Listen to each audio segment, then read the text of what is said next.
linen. Who doesn't love it? But if you've ever struggled with sewing it, these 5 essential tricks are here to help. Skip these techniques and you might end up with a garment that shrinks dramatically after washing, or seams that fray and fall apart. But don't worry, linen doesn't have to be challenging when you've got these up your sleeves. Not all linen is the same, and picking the appropriate weight makes a tremendous difference in your sewing experience. When I'm shopping for linen, I always look for an even weave with minimal slubs, those small knots or thickened areas in the yarn. High quality linen has a natural luster and becomes softer with washing, so don't be put off if it feels a bit stiff off the bolt. Premium linen should feel substantial but not rigid. There should be a nice drape to it, and check the fiber content too. While 100% linen offers those classic breathable properties, linen blends with cotton or rayon might be easier for beginners since they tend to be more stable. One specific fabric I highly recommend is the Brussels washer linen from Robert Kaufman. It's a blend of linen and rayon, so you get the best of both worlds. It looks and feels like linen, but it has a bit more drape, it's easy to care for, and it doesn't wrinkle as much. I'll also mention that it might seem like sacrilege, but sometimes a little synthetic mixed with your linen can really help it keep its shape. I personally think that the wrinkles in linen are part of the charm, but if you want to minimize them, a little polyester will actually help. For weight, you'll find 3 main categories in most fabric stores. Lightweight linen, around 3 to 5 ounces, is perfect for summer clothing and handkerchiefs. Medium weight linen, between 5 and 7 ounces, works beautifully for shirts, dresses, and lightweight jackets. This is what I recommend for your first linen projects. Heavyweight linen, 8 ounces and up,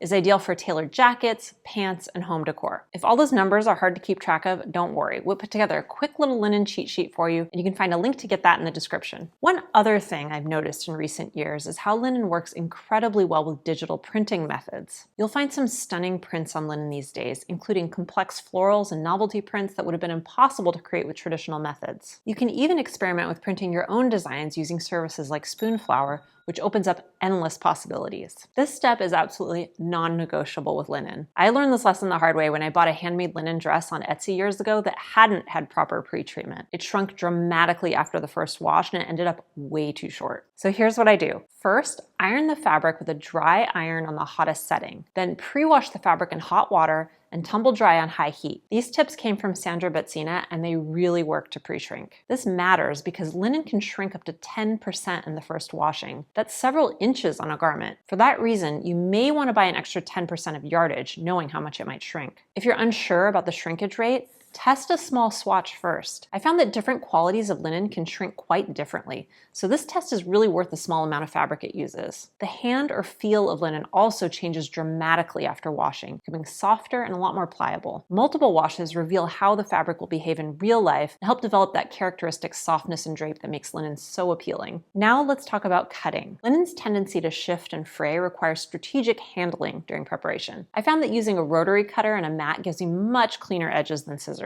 Pattern weights work better than pins to prevent distortion. Pins can actually stretch linen as you cut around them. Make sure you cut with the grain perfectly aligned. Any off-grain cutting will be glaringly apparent in linen because of how visible the threads are. I've made this mistake before and the garment just never hung right. Once your pieces are cut, avoid handling them excessively. Linen pieces can stretch and distort really easily, so limit moving them around until you're ready to sew. This is especially important for bias cut pieces or anything with curved areas like necklines and armholes. And of course, always stay stitch those curve areas right away. That prevents stretching before you can get to construction. For stabilizing, I often apply spray starch before cutting if my linen is particularly shifty. Use fusible interfacing on areas that need structure like collars, cuffs, and button plackets. For very delicate areas, water-soluble stabilizer can be really helpful. I prefer transferring pattern markings with tailor's chalk or water-soluble markers rather than pins to minimize distortion. When working with darker linens, I use white tailor's chalk, and for lighter colors, I use a light pencil or water-soluble blue marker. Linen requires specific machine settings and handling to achieve good results. I always start with a new, sharp needle, size 70-10 for lightweight linen or 80-12 for medium weight. If your machine has a straight stitch plate,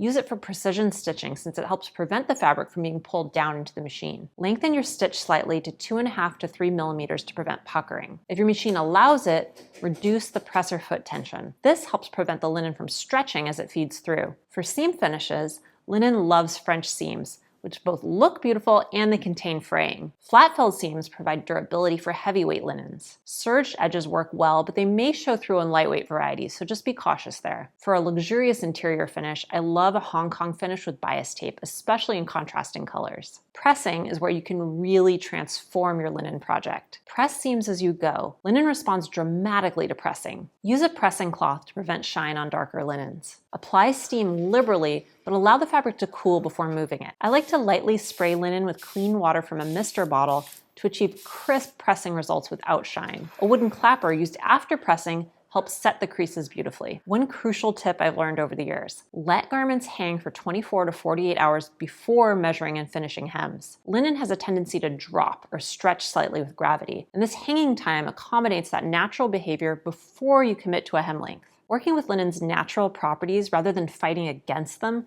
makes sewing so much more enjoyable. I look for patterns with fewer seams and darts to minimize bulk. Designs with looser fits that embrace linen's natural drape tend to work the best. Whenever possible, choose patterns specifically designed for linen or that list linen in the pattern recommendations. I generally avoid designs requiring precise structure, unless I'm using heavyweight linen that can maintain that structure. For finishing touches, consider decorative top stitching to both embellish and reinforce edges. This works beautifully on linen, and it can become a design feature. Always pre-shrink zippers and trims to prevent uneven shrinkage later. Apply interfacing strategically. Too much can fight against linen's natural properties. I prefer lightweight knit interfacing with linen because it moves with the fabric rather than constraining it. The best linen garments have a certain relaxed elegance. Designs that incorporate some structure while allowing the fabric to move naturally tend to be the most successful. I've made countless linen garments over the years, and the ones I reach for again and again have this balance. Some patterns I particularly recommend for linen are the Aran trousers, which are beautifully tailored but relaxed enough for linen to work perfectly. The auto vest is another tailored style that glides over the body, making it perfect for linen. It has built-in top stitching along the edges to prevent stretching, which is crucial when working with linen. For something more flowing,